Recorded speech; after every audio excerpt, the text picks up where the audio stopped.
Well, hello, beautiful people. My name is Kieron Seamons, and this is my inky world where we do lots of inky drawings and chat about anything we want to chat about. So if you're in the mood to do a big inky drawing, let's do it. Let's do it. Get your pen, get your paper. Let's do it.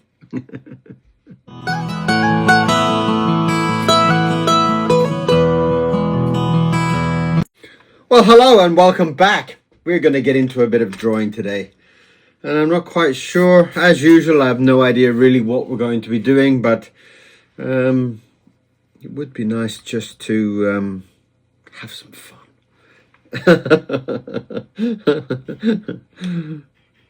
So, well, let's just draw a line. Let's just draw a line and see what kind of comes forward.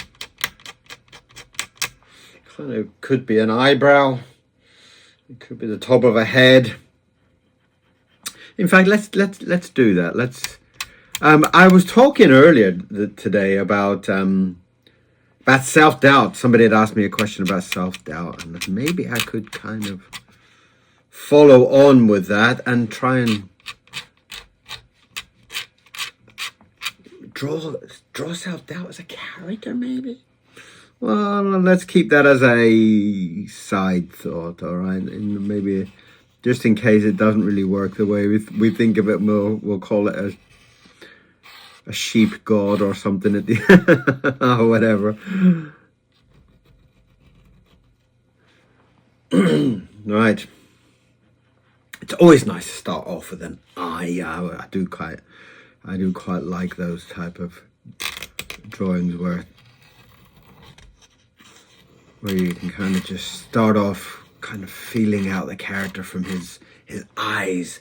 And they always say you can tell a lot from somebody's eyes, so be careful.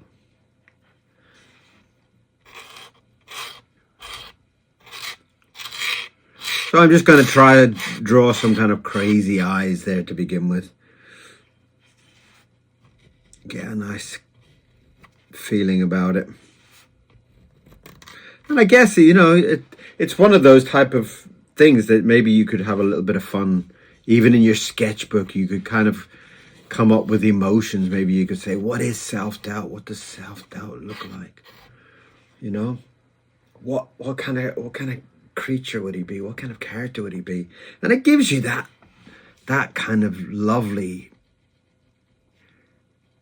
flexibility that nobody really knows what self-doubt looks like. We all know what it feels like, and we know how painful it can be, but nobody really knows what it looks like. So maybe you could have a lot of fun with it. Well, that's kind of quite good, kind of spooky eyes.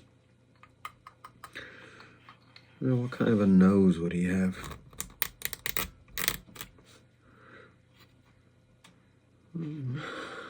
Or we could give him a kind of a piggy nose, couldn't we? Just to kind of add to his character a little bit.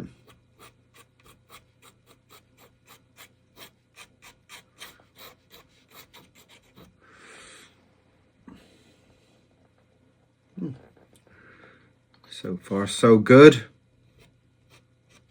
And it is a very, you know, going back to the sketching part, it is a very, very, very, very good thing to have your sketchbook. I went up to London yesterday, and all I have is my little leather bag and my little, you know, my little notebook bag. It's a bag basically that has pens and notebook and almost nothing else in it. So it's always a pleasure. It's always, you know, I mean, it's sometimes you kind of get on the train and you kind of feel a little bit, you know, nervous. Everybody kind of looking at you, but they're not looking at you. They're kind of thinking probably the same. They're probably thinking, well, everybody's looking at me, you know. So don't get so kind of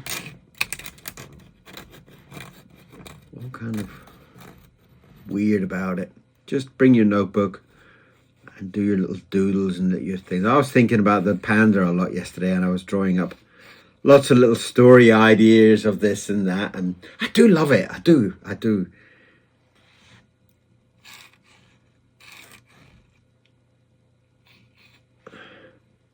Well, that's quite nice, isn't it? I kind of feel like I need a kind of a natural kind of shape around there, just to kind of make me kind of.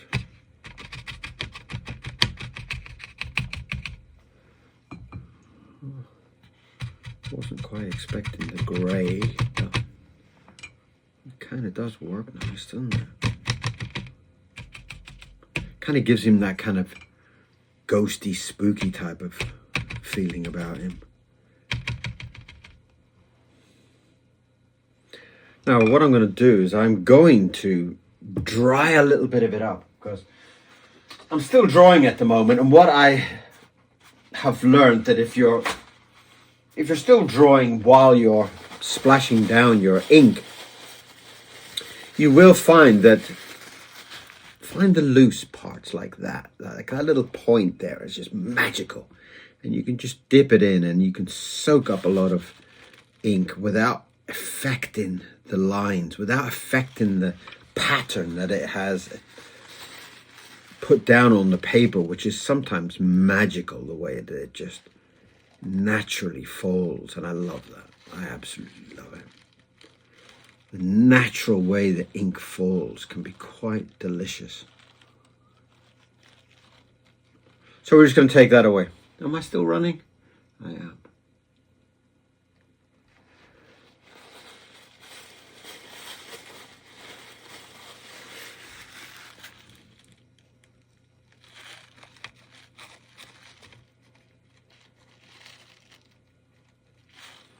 And there we have it. And that gives a nice kind of quality. And oh, don't throw it over there, throw it over there.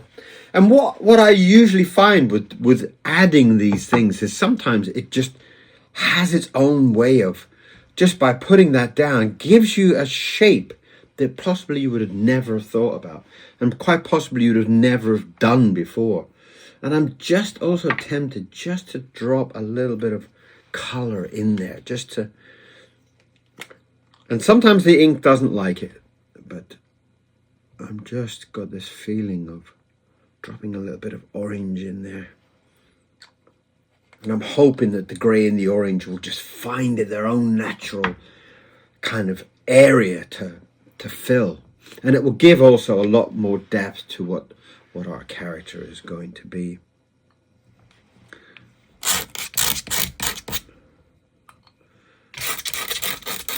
And also be very confident with your pen. You know, if your kind of second brain is kind of saying, do some kind of big thick collar, then do it. You know, especially like if you're in a sketchbook form, because you will find that in most cases you will be very pleased that you listened to it.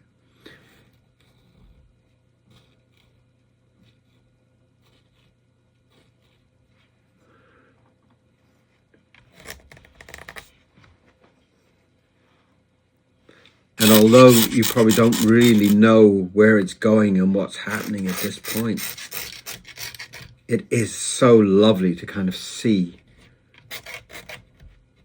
and feel some of the lines, just to get in there. Now I'm going to try, and once that settles down and dries up a bit, there's a little bit of black that's gone into that, which I don't like. And then I'm going to pull it out before it gets too wild and destroys my mood.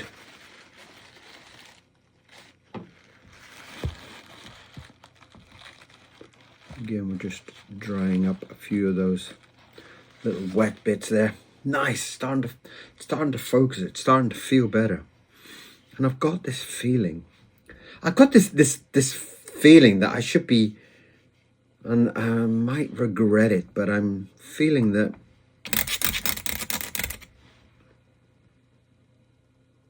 yes, I'm feeling that is like where everything should kind of fall in.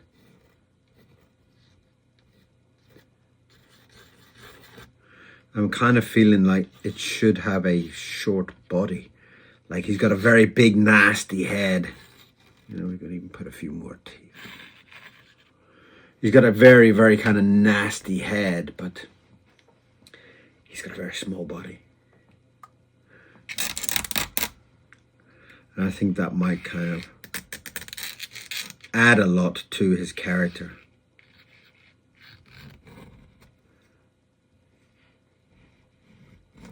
Now I've got to keep an eye on the time though. Nothing tells me the time.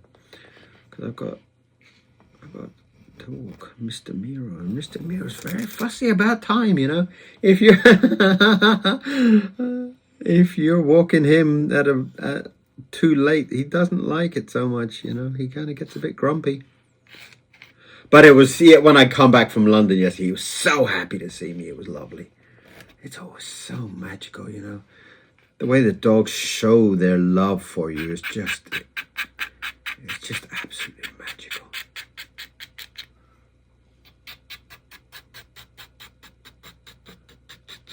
Now just hold that thought and have a look at that drawing while I just check the time.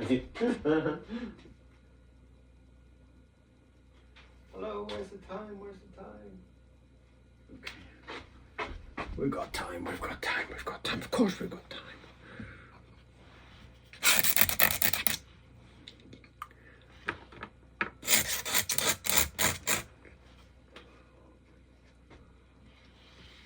Now, a lot of times people have been asking about, sometimes I'm drawing ahead and I'm drawing a line down there.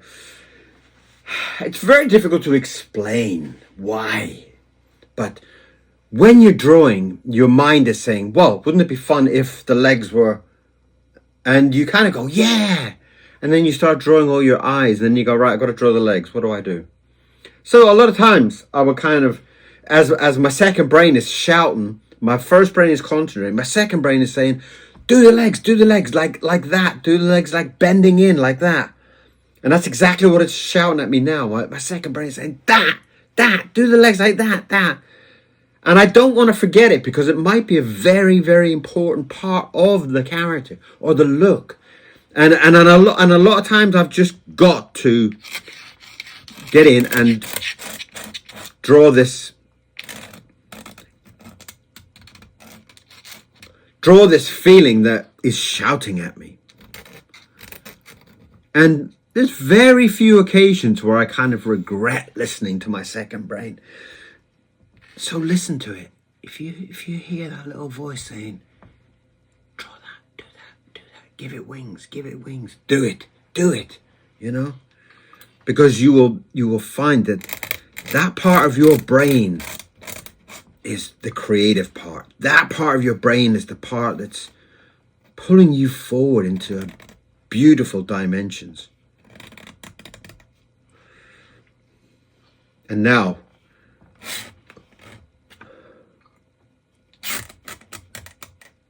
you can see already now the way that brain has been telling me to do that.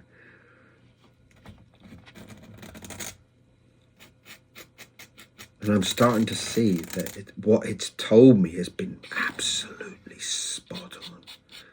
It's been absolutely perfect from what it's kind of directing me to do.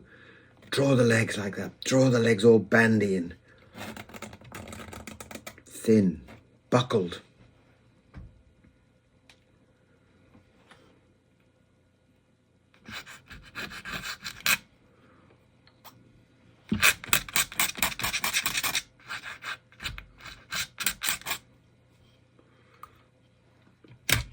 Oh, look at that. I broke the end off my nib. Oh, you terrible, terrible man. Right, let's grab another one. A lot of people have kind of also replied about, oh, why you broke a nib? Oh my God. Well, it's a tool. It's kind of like, you know, I don't kind of get so precious about my tools, but I do get very precious about the outcome. Yeah. So, you know, for me, they are like a screwdriver or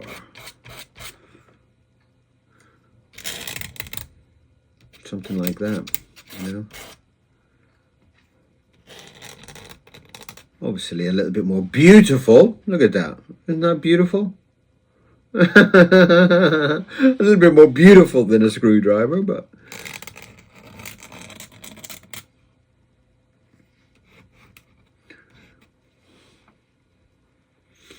and I love the way that his body is kind of like buckled, you know, that it's all kind of bent and buckled over like that. The way his hips stick out like that.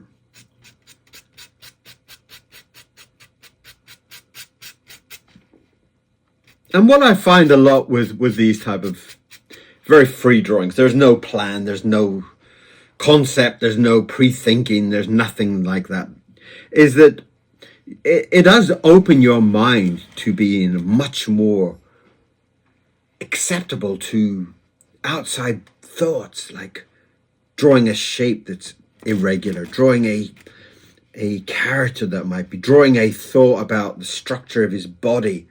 All these thoughts that kind of,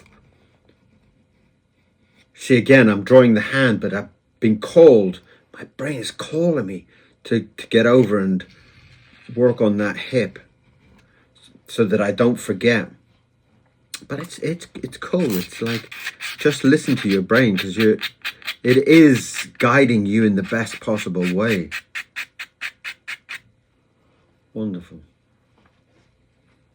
What a really devilish little creature it is already, you know. Let's get into drawing some bendy, knuckly fingers.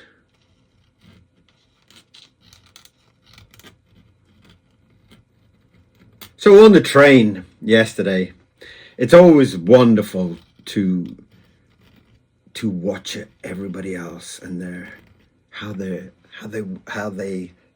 think, how they sit, how they talk on the phone. I know I shouldn't be listening. And I love it. I love, you know, and I've got my little sketch pad there, and sometimes I'll kind of make a little doodle of something to do with my journey. And yesterday I was actually working on the panda, like I said, and it was nice to see the normal life of people and what they're worried about, and do they have a place to put their coffee mug, which has become, you know, people drinking coffee on the trains become such an important thing for people. It's like, it never used to be, you know. It seems to be some kind of status thing, almost like, yeah, I've got a Starbucks. And it's a lovely way to then to see these people and to think about how that would be for the panda, and try and reworking those type of characters into some kind of you know, what would the panda take on a train journey? You know, and it makes you think. It makes you, you know, if they're always on the phone calling Jimmy and whatever, who would he be on the phone to? You know, and of course he probably wouldn't have a phone, but it kind of makes you think of different situations. Well, you know, maybe he writes a letter, a very important letter. And it's so important that he wants to share some of his coffee that he's drinking.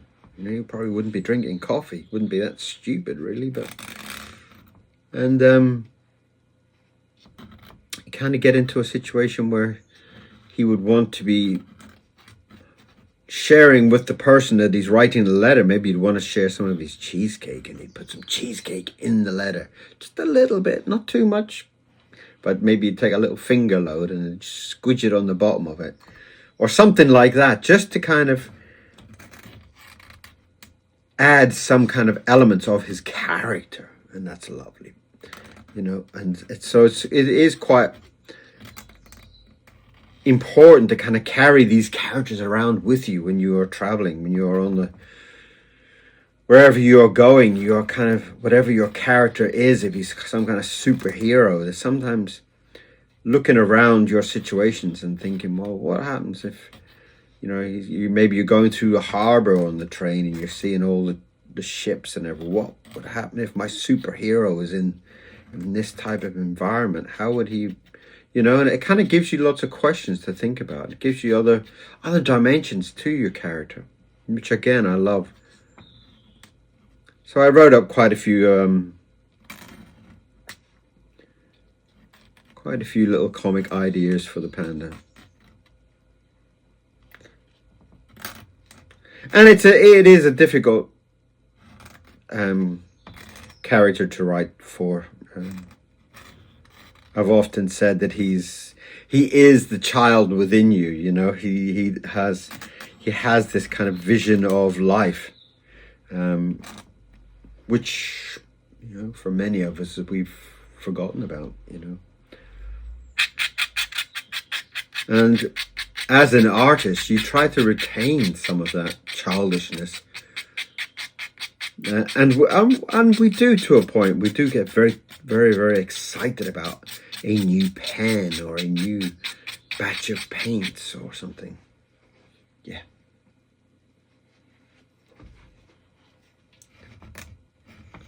Sorry, I'm talking to myself then. My brain is saying, what about some big socks, big thick woolen socks? And I'm saying, yeah. Sometimes I get caught. Who's Kieron talking to? Oh, he's talking to his second brain again. Okay, no worries. Okay, as long as he's happy. Yeah, my second brain was shouting that big woolen socks. Like you see those people walking their dogs with this big kind of hiking boots, and they've got those big thick woolen socks that probably it's got like a whole sheep on there. It's like that's how thick these socks are.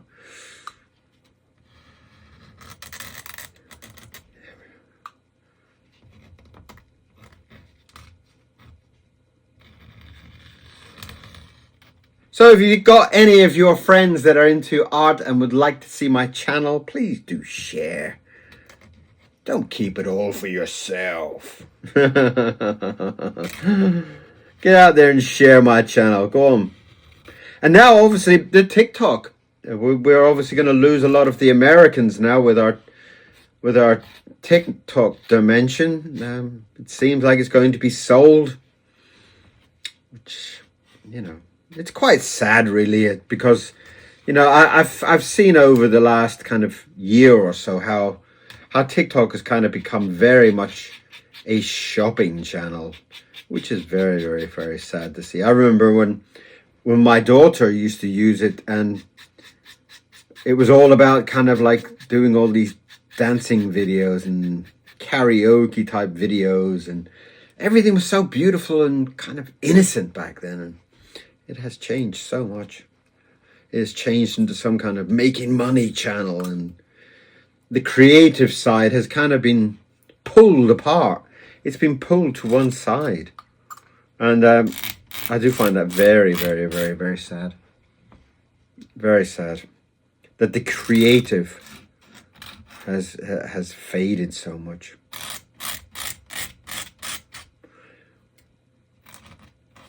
But who knows? Maybe the new version of it will be inspiring. I'm hoping it will bring more of the kind of freedom of people and the freedom of their arts and the importance of the arts more back. Because I do find that the importance of the arts are massive. They're huge. They're so important. And I do find that like a lot of the schools now don't really teach art so much. Don't really teach music so much. It's like, wow, how can you not teach music, Music is one of the superpowers. Right. Is that dried? Yeah, pretty much.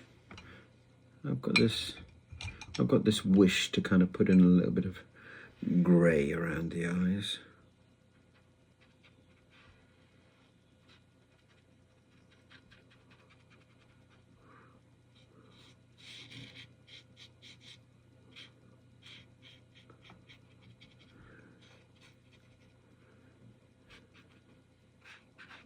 And that's just to kind of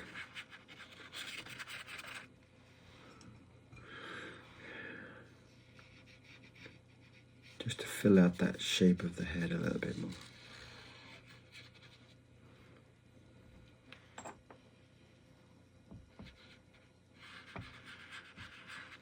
And just adding just pure water to this, because there is enough of the grey there. I don't want any more of it, but I do want a dimension of the grey. You know, I want to be able to feel that. But at the same time, I don't want it to swamp over, which is just on there, just on that part. It's touched that, and I'm unhappy with that. But generally, everything else has worked out quite delicious, really.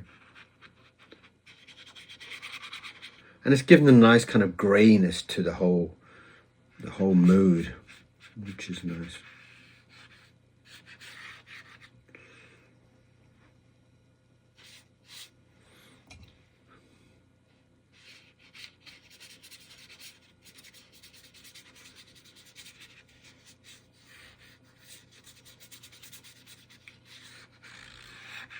And I'm actually smelling rather lovely today. My sister bought me some new kind of aftershave type things for Christmas, and they're called salt wood, and they're rather lovely. If you do like your, I mean, it's quite. I'm not really keen on a lot of the manly smells. I do find they're quite heavy. You know, they're quite very kind of dominant smells, almost like you've been smoking in a woodshed type of smells. But these are actually delightful, very, very gentle smells, and rather lovely.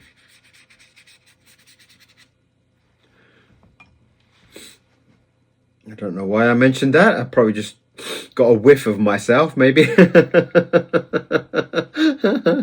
As you do. As you do. And that is my legs that are leaning down into these big grey gnarly socks. And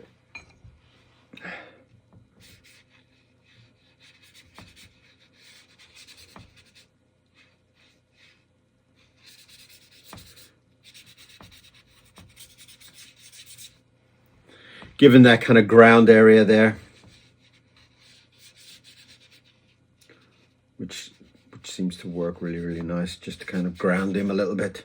And that is our drawing for today. And I'm going to get in there and do a little bit of an inky fill around. Well, I'll use the same pen probably.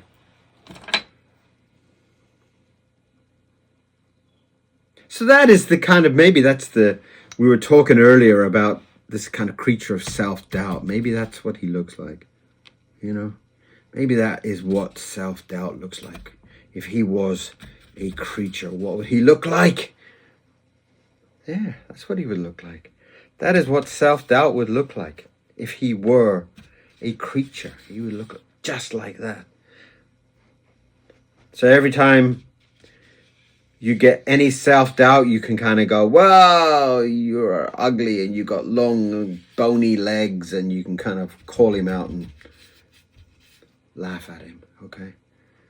Make sure he knows that you're the beautiful one, you're the creative one, and there's nothing that self-doubt can do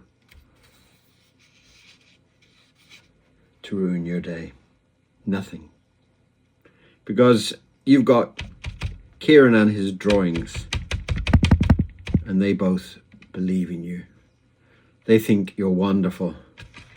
They think you're truly amazing. So that is today's drawing, and that is what self-doubt looks like. So tell me what you think about self-doubt. Tell me what you feel about today's drawing. And I would love to hear from you. And if you haven't subscribed, you know what to do. Go and push that button. Go and get onto the subscription. Go and get on to following. Go and get onto this inspirational channel where we are making you love art. Okay? That's what this channel is all about. Loving art.